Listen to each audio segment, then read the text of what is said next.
जय श्री कृष्णा। राधे राधे। आज आप लोग सुनेंगे शुक्रवार संतोषी माता की व्रत कथा। शुक्रवार के दिन माँ संतोषी का व्रत पूजन किया जाता है। इस पूजा के दौरान माता की आरती पूजन तथा अंत में माता की कथा सुनी जाती है। आइए सुनते हैं शुक्रवार संतोषी माता की व्रत कथा। एक बुढ़िया थी, उसके 7 बेटे थे। 6 बेटे कमाने वाले थे, जबकि एक बेटा निकम्मा था। बुढ़िया 6 बेटों की रसोई बनाती, भोजन कराती और उनसे जो कुछ भी जूठन बच जाती वह 7वें बेटे को दे देती थी। एक दिन वह पत्नी से बोला, देखो मेरी माँ को मुझ पर कितना प्रेम है। वह बोली, क्यों नहीं, सबका जूठा जो तुमको खिलाती हैं। वह बोला, ऐसा नहीं हो सकता, मैं जब तक आँखों से न देख लूँ मान नहीं सकता। बहू हंस कर बोली, देख लोगे तब तो मानोगे। कुछ दिन बाद त्यौहार आया। घर में 7 प्रकार के भोजन और चूरमे के लड्डू बने।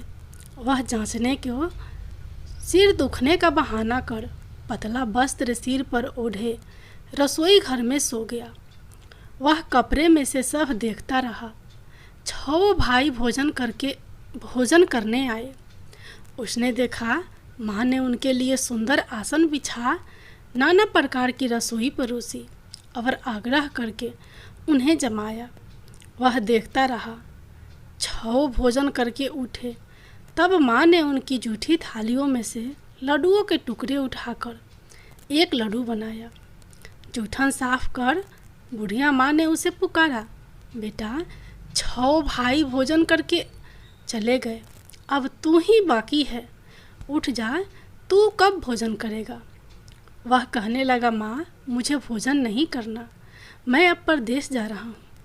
माँ ने कहा, कल जाता हो तो आज चला जा। वह बोला, हाँ आज ही जा रहा हूँ। यह कहकर वह घर से निकल गया। चलते समय पत्नी की याद आ गई। वह गौशाला में कंडे यानी उपले थाप रही थी। वहाँ जाकर बोला, हम जावें परदेश, आवेंगे कुछ काल, तुम रहियो संतोष से धर्म अपनो पाल।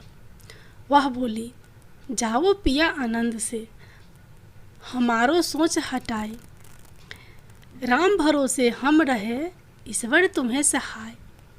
2 निशानी आपन देख धारू में धीर, सुधी मति हमारी बिसारियो, रखियो मन गंभीर। वह बोला, मेरे पास तो कुछ नहीं है, यह अंगूठी है सो ले लो और अपनी कुछ निशानी मुझे दे दो। वह बोली, मेरे पास क्या है, यह गोबर भरा हाथ है। यह कहकर उसकी पीठ पर गोबर के हाथ की थाप मार दी। वह चल दिया। चलते चलते दूर देश पहुंचा। वहाँ एक साहूकार की दुकान थी, जहाँ जाकर कहने लगा, भाई मुझे नौकरी पर रख लो। साहूकार को ज़रूरत थी। बोला, रह जा। लड़के ने पूछा, तनख्वाह क्या दोगे। साहूकार ने कहा, काम देख कर दाम मिलेंगे। साहूकार की नौकरी मिली। वह सुबह 7 बजे से 10 बजे तक नौकरी पर जाने लगा। कुछ दिनों में दुकान का सारा लेन देन, हिसाब किताब, ग्राहकों को माल बेचना, सारा काम करने लगा। साहूकार के 7-8 नौकर थे। वे सब चक्कर खाने लगे। यह तो बहुत होशियार बन गया। सेठ ने भी काम देखा और 3 महीने में ही उसे आधे मुनाफे का हिस्सेदार बना लिया। वह कुछ वर्ष में ही नामी सेठ बन गया और मालिक सारा कारोबार उस पर छोड़कर चला गया। पति की अनुपस्थिति में सास का अत्याचार बढ़ने लगा। इधर उसकी पत्नी को सास ससुर दुख देने लगे। सारी गृहस्थी का काम करा के उसे लकड़ी लेने जंगल में भेजते। इस बीच घर के आटे से जो भूसी निकलती, उसकी रोटी बनाकर रख दी जाती और फूटे नारियल की नरेली में पानी। एक दिन वह लकड़ी लेने जा रही थी कि रास्ते में बहुत सी स्त्रियां संतोषी माता का व्रत करती दिखाई दी। वह वहाँ खड़ी होकर कथा सुनने लगी और पूछा, बहनों, तुम किस देवता का व्रत करती हो और उसके करने से क्या फल मिलता है? यदि तुम इस व्रत का विधान मुझे समझा कर कहोगे तो मैं तुम्हारा बड़ा एहसान मानूंगी। तब उनमें से एक स्त्री बोली, सुनो बहन, यह संतोषी माता का व्रत है। इसके करने से निर्धनता दरिद्रता का नाश होता है और जो कुछ मन में कामना हो सब संतोषी माता की कृपा से पूरी होती है। तब उसने उससे व्रत की विधि पूछी। वह भक्तिन स्त्री बोली, 1.25 आने का गुड़ चना लेना, इच्छा हो तो 5.25 आने का लेना या 1.25 रुपये का भी, या सहूलियत के अनुसार लाना। बिना परेशानी और श्रद्धा वो प्रेम से जितना भी बने पड़े सवैया लेना। प्रत्येक शुक्रवार का निराहार रहकर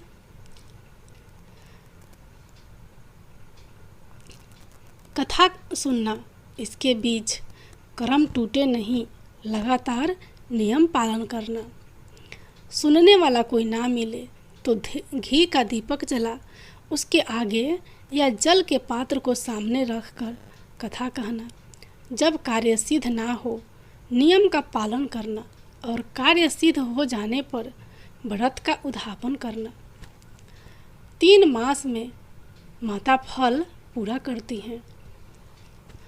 यदि किसी के ग्रह खोटे भी हो तो भी माता वर्ष भर में कार्य सिद्ध करती हैं। फल सिद्ध होने पर उद्यापन करना चाहिए, बीच में नहीं। उद्यापन में 2.5 सेर आटे का खाजा तथा इसी परिणाम से खीर तथा चने का साग करना। 8 लड़कों को भोजन कराना।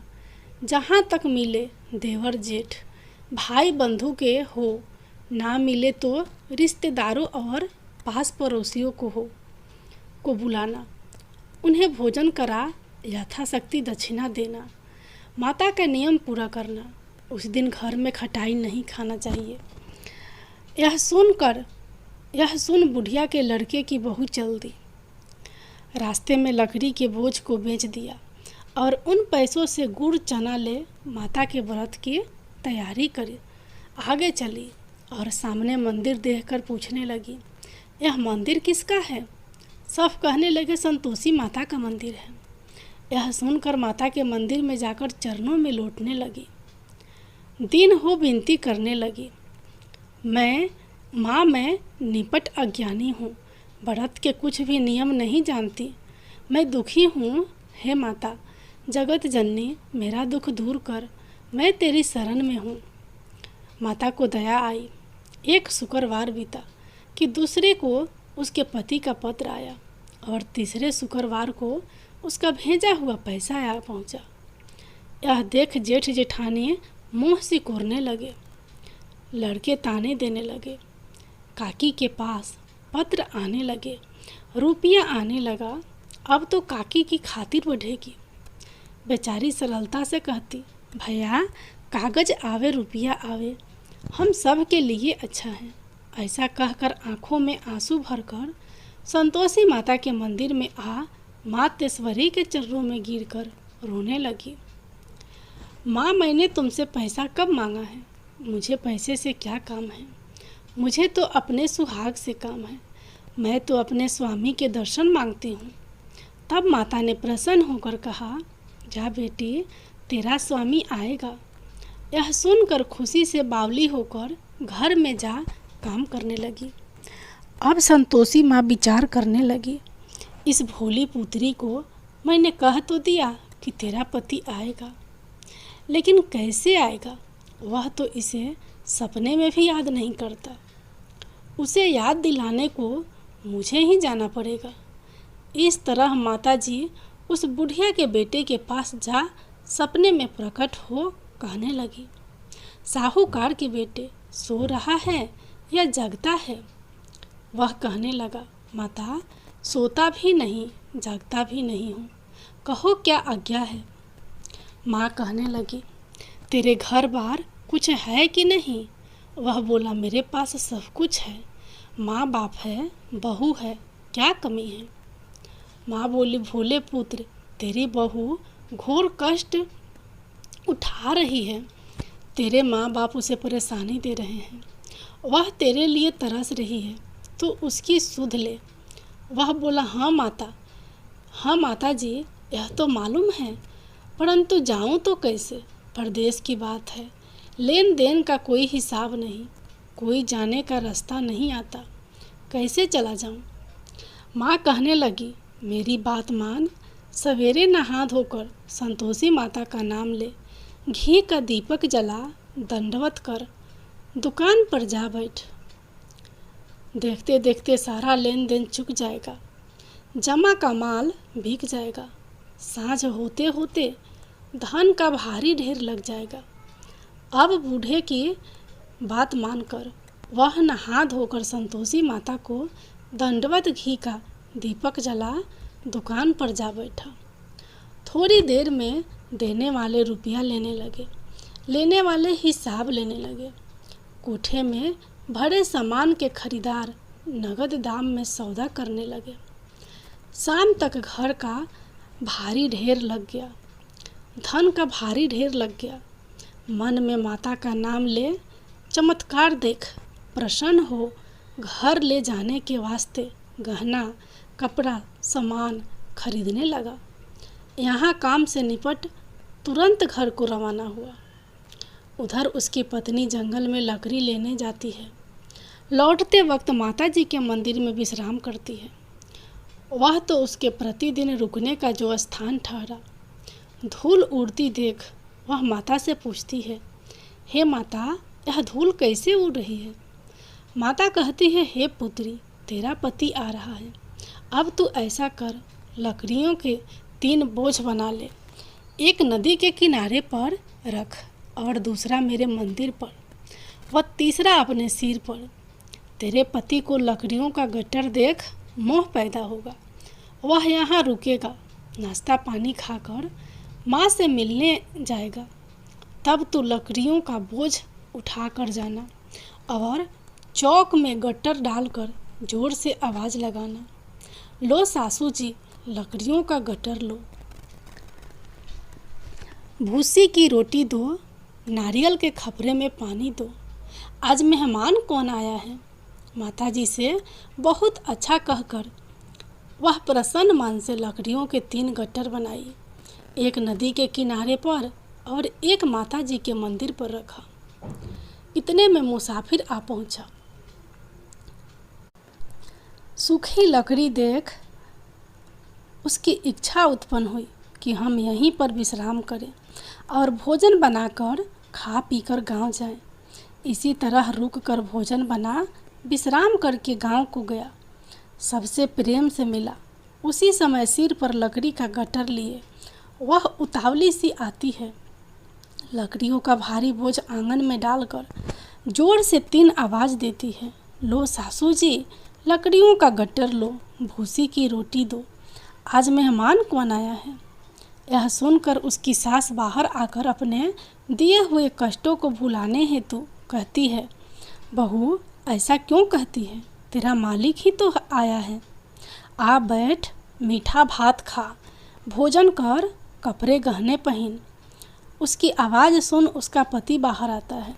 अंगूठी देख व्याकुल हो जाता है। माँ से पूछता है, माँ, यह कौन है? माँ बोली, बेटा, यह तेरी बहू है। जब से तू गया है तब से सारे गांव में भटकती फिरती है, घर का काम काज कुछ करती नहीं, 4 पहर आकर खा जाती है। वह बोला, ठीक है माँ, मैंने इसे भी देखा और तुम्हें भी देखा, अब दूसरे घर की ताली दो, उसमें रहूँगा। माँ बोली, ठीक है, जैसी तेरी मर्जी। तब वह दूसरे मकान की 3री मंजिल का कमरा खोल सारा सामान जमाया। एक दिन में राजा के महल जैसा ठाठ बाट बन गया। अब क्या था, बहू सुख भोगने लगी। इतने में शुक्रवार आया। शुक्रवार के उद्यापन में हुई भूल। बहू ने खटाई का इस्तेमाल कर लिया। उसने पति से कहा, मुझे संतोषी माता के व्रत का उद्यापन करना है। पति बोला, खुशी से कर लो। वह उद्यापन की तैयारी करने लगी। जेठानी के लड़कों को भोजन के लिए कहने गई।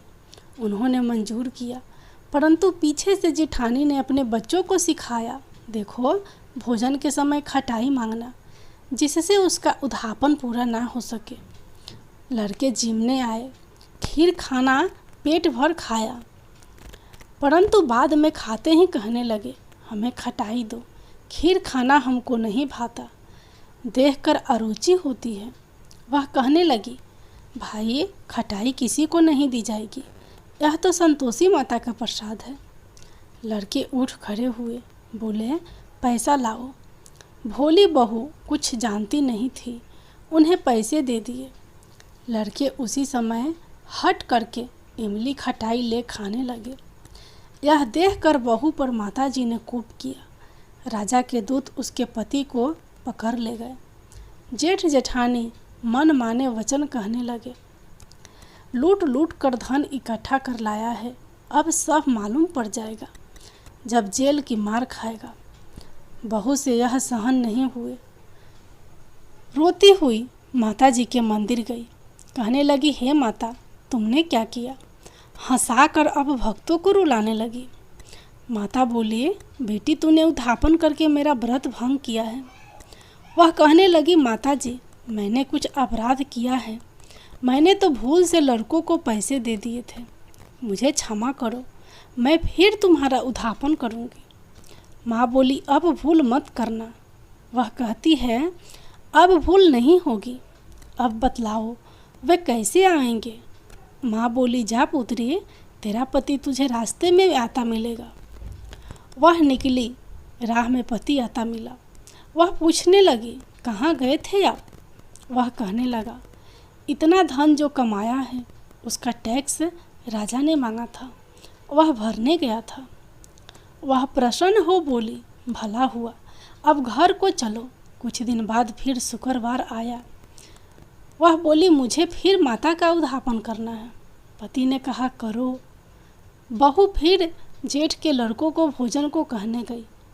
जेठानी ने एक दो बातें सुनाई और सब लड़कों को सिखाने लगी, तुम सब लोग पहले ही खटाई मांगना। लड़के भोजन से पहले कहने लगे, हमें खीर नहीं खानी, हमारा जी बिगड़ता है, कुछ खटाई खाने को दे दो। वह बोली, खटाई किसी को नहीं मिलेगी, आना हो तो आओ। वह ब्राह्मण के लड़के लाकर भोजन कराने लगी। यथाशक्ति दक्षिणा की जगह एक एक फल उन्हें दिया। संतोषी माता प्रसन्न हुई।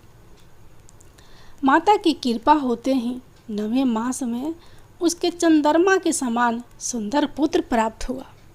पुत्र को पाकर प्रतिदिन माताजी के मंदिर को जाने लगी। माँ ने सोचा, यह रोज आती है, आज क्यों न इसके घर चलूं। यह विचार कर माता ने भयानक रूप बनाया। गुड़ चने से सना मुख, ऊपर सूंड के समान होठ, उस पर मक्खियाँ भिन भिन कर रही थी। देहली पर पैर रखते ही उसकी सास चिल्लाई, देखो रे कोई चुड़ैल डाकिन चली आ रही है, लड़कों इसे भगाओ, नहीं तो किसी को खा जाएगी। लड़के भगाने लगे, चिल्लाकर खिड़की बंद करने लगे। बहू रोशनदान में से देख रही थी। प्रसन्नता से पगली बन चिल्लाने लगी, आज मेरी माताजी मेरे घर आई हैं। वह बच्चे को दूध पीने से हटाती है। इतने में सास का क्रोध फट पड़ा। वह बोली, क्या उतावली हुई है? बच्चे को पटक दिया। इतने में माँ के प्रताप से लड़के ही लड़के नजर आने लगे। वह बोली, माँ, मैं जिसका व्रत करती हूँ यह संतोषी माता है। सबने माता जी के चरण पकड़ लिए और विनती कर कहने लगे, हे माता, हम मूर्ख हैं, अज्ञानी हैं, तुम्हारे व्रत की विधि हम नहीं जानते। व्रत भंग कर हमने बड़ा अपराध किया है। जग माता, आप हमारा अपराध क्षमा करो। इस प्रकार माता प्रसन्न हुई। बहू को प्रसन्न हो जैसा फल दिया वैसा माता सबको देना। जो पढ़े उसका मनोरथ पूर्ण हो, जो सुने उसका भी मनोरथ पूर्ण हो। बोलो संतोषी माता की जय हो।